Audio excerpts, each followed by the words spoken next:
If you picked her brain enough, you would find that she's incredibly bright. And it said, "That's what everyone says about her. I don't get it." Maybe I hadn't personally tested her enough to ascertain that for myself. But as per my experience, she was rather shy and didn't speak out much. As for her assessments, she had proven to be a tough nut to crack. Sometimes she would write a pretty decent exam, but hand me a poor assignment. I suppose some students preferred certain types of assessments over the others, but she never seemed to want to improve on anything. I had rung her parents when she had failed one weekend, but they came off as detached and uncaring. When she swung back to school the following week, she never brought it up or asked for help or constructive criticism. Nothing. She just faded into the back of the room like usual, and I wasn't the only one who had an issue. Anne, her history teacher, and probably my best friend in the school, had observed the same too. Though she had a more positive view of the kid than I did. All in all, she got below the average marks and never participated in class much. And now that I think about it, I didn't see her around the cafeteria or anywhere at lunch either. It was like it was her personal mission to remain as invisible to the school as she possibly could. That's what I initially thought anyway. Okay, so I should back up a little here. For clarification's sake, I'm a teacher and I've been at it for around 7 years, but I've been teaching at this particular secondary school for almost 3 years now. Macy, the kid that I've been going on about, is in my year 11 legal studies class. As I said, she never had a lot to show for it, but we had just come out of a 2-week end-of-term holiday. She was back to school and suddenly, it was like a switch had flipped in her head. She strolled into the classroom that morning, all warm and bubbly. "Hey, Mr. Decker, how was your holiday?" There were a few things wrong here. Not only had she come to class on time, which was a rarity, but never in the history of ever had she spoken to me like that. At the time, it didn't seem like it was anything worth the complaint. I mean, as a teacher, you'd be crazy not to welcome a change like this.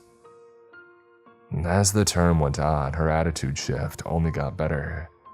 She did well on assignments, participated more, and even asked me for help. It was good to see a positive change from Macy. Until it wasn't anymore. Eventually, she started becoming more, how do I put it, irritating. Every little sentence that I said was picked apart and corrected by her. And the worst part was that she was right every time. Google seemed to side with her every time, but I had studied it in uni. I had a degree, and she's still in frickin' high school. She basically teaches my class for me now, and I'm just totally and completely lost. I don't know what she did to make herself this incredulously knowledgeable in law, but in less than 2 months, she went from a meek, unassuming kid who didn't perform well academically to a well-spoken, disgustingly intelligent academic with the knowledge of a professor at Harvard. It was straight impossible. A feat like that takes years of work. I talked to some of the other teachers who taught her classes, and big shocker, most of them were having the same issue too. Just what is it with that kid? It's like she got replaced by a clone or something. There's no logical or rational explanation for such a phenomenon. Yesterday afternoon, I sat her down to talk. Inside me, I wanted so badly to rip into her and call her out on her behavior. But the logical part of my brain knew that it would only devolve into another debate. And why would an idiot like me pick fights with a genius like her? No, more than anything, I just wanted to know what got into her head. What was her home life like? What made her suddenly want to study so much, and most importantly, how is she studying so much? I remember everything she said as clear as day, I would pull her aside during class while her peers were typing up their assignments. All of them had eyes glued to their screens and headphones in, so I was sure the conversation was private. "So, what is it that you would like, Mr. Decker?" she asked innocently. "Listen," I began. "I applaud your recent academic progress, and you've greatly improved over the course of just a term. It's hard not to be proud of that, huh?" She giggled bashfully. "Yeah, it's nothing really. I had it in me the whole time, who knew?" Now I wasn't playing around anymore. "Yeah, well, to be completely honest with you, I don't know how it's possible." She seemed taken aback. "Sorry, you don't know how what's possible?" "Well, all of this progress. You have the knowledge and skill of a university professor. You couldn't have just done that overnight. Quite frankly, I'm a bit worried." She gave me a chilling blank stare accompanied by a soft, unnerving smile. "What do you like to do for fun, sir?" "What?" "You heard me. What do you like to do for fun?" Maisie, I'm not entirely sure what this has to do with." "Answer the dang question." Her face completely shifted in a second to one of disregard and irritation. It felt almost sociopathic. I knew that I should have chided her for her tone and language, but the disturbingly eerie feeling she gave off urged me to answer the question. I had a neurotic, anxious pit in my gut that told me something really bad would happen if I didn't humor her. I like to hike, I like to read, I play sports, I skateboard sometimes. What are you trying to get at here?"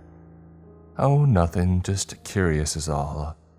You have pretty cool hobbies, must be an interesting life that you lead.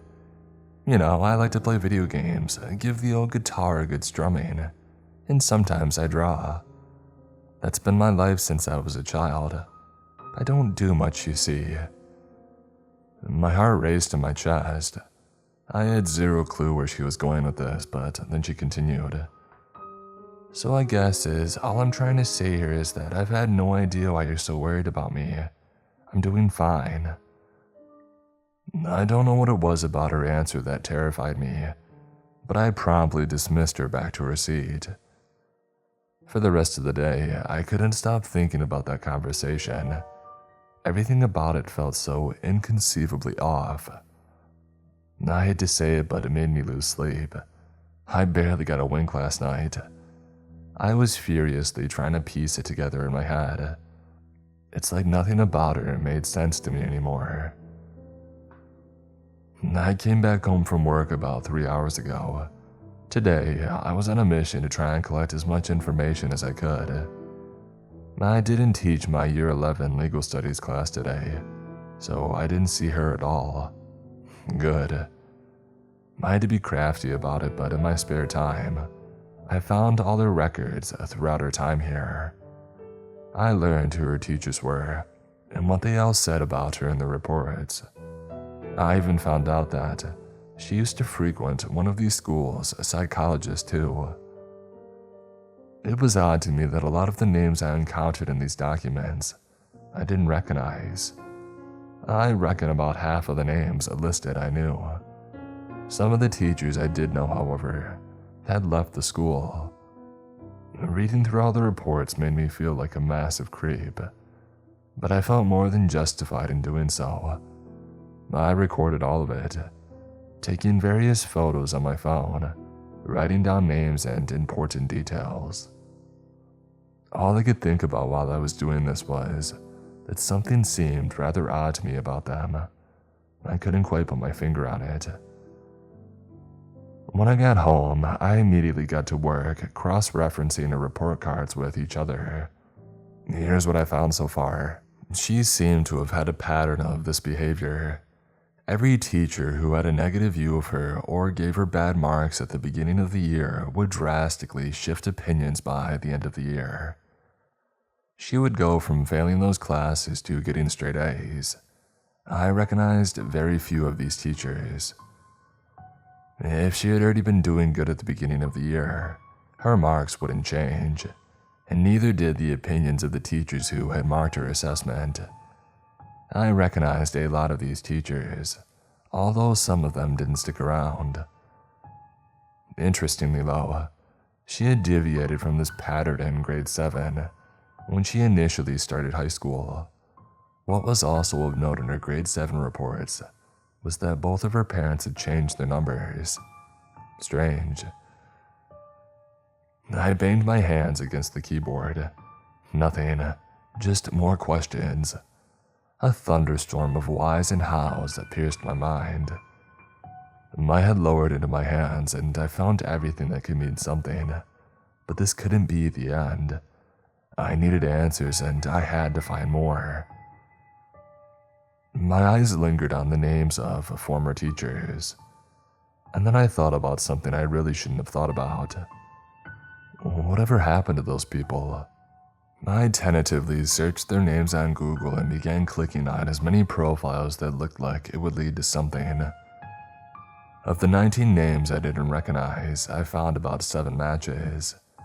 Their Facebook pages listed them as high school teachers, which to me was a dead giveaway.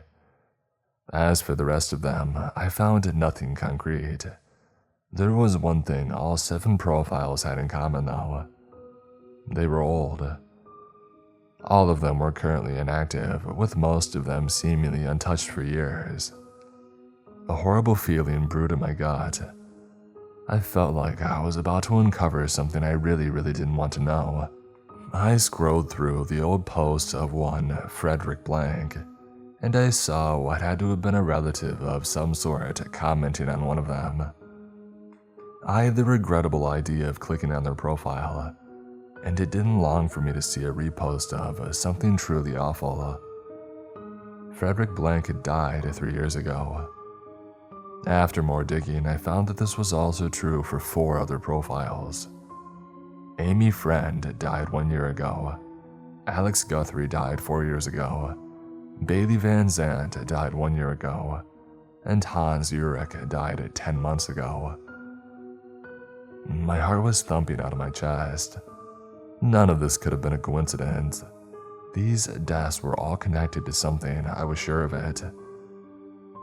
I spent hours digging around, trying to find obituaries, news articles, anything that mentioned the deaths of teachers in or around my city. I ended up finding out the grim fates of 3 other teachers from the 19. I found out most of what the police or media had to say was inconclusive, which meant that most of these deaths were under mysterious circumstances. This already did not bode well with me, but what pushed me over the edge was a photo that I found of the supposed crime scene of one of the murders. I saw one detail that looked off to me.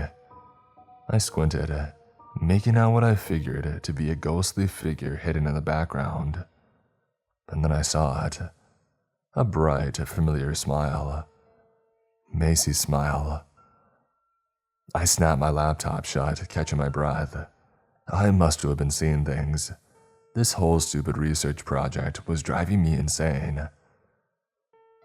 I dragged myself to the kitchen and got the kettle boiling, but the uneasiness never left me.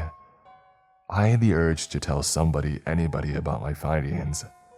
I know that it probably sounds stupid, but I wanted somebody to know this in case something bad happens. After returning to my desk, I almost instinctively grabbed my phone from the desk, unlocking it. A photo of Maisie's Year 7 records greeted me. I realized that this is what I was looking at last. I was about to close out of it until I saw the old phone number for Maisie's dad. I don't know what possessed me, but I dialed the number. There's no point, I told myself. The number is just gonna be dead. But then it picked up. Surprised, I muttered an almost instinctual, "Hello?" into the phone. "Who's this?" A gruff, harsh voice responded. I sat there lost, scrambling for something to say. My name is Mr. Decker and I'm calling about Macy." He took a long, breathy pause. Is this some kind of sick prank? He spat. No, I said, taken aback. I'm her legal studies teacher. I don't give a crap about who you are, buddy. You're freaking sick. Wait, I pleaded. I think there's some misunderstanding here. Who exactly am I speaking to? If you know about Macy, I'm sure you know who I am, stalker. The real question is, who the heck are you? Ed. My name is Ed Decker. I teach at West Halford. Your daughter's in my law class. I swear that I'm legit. Complete, deafening silence. Macy's been dead for 5 years.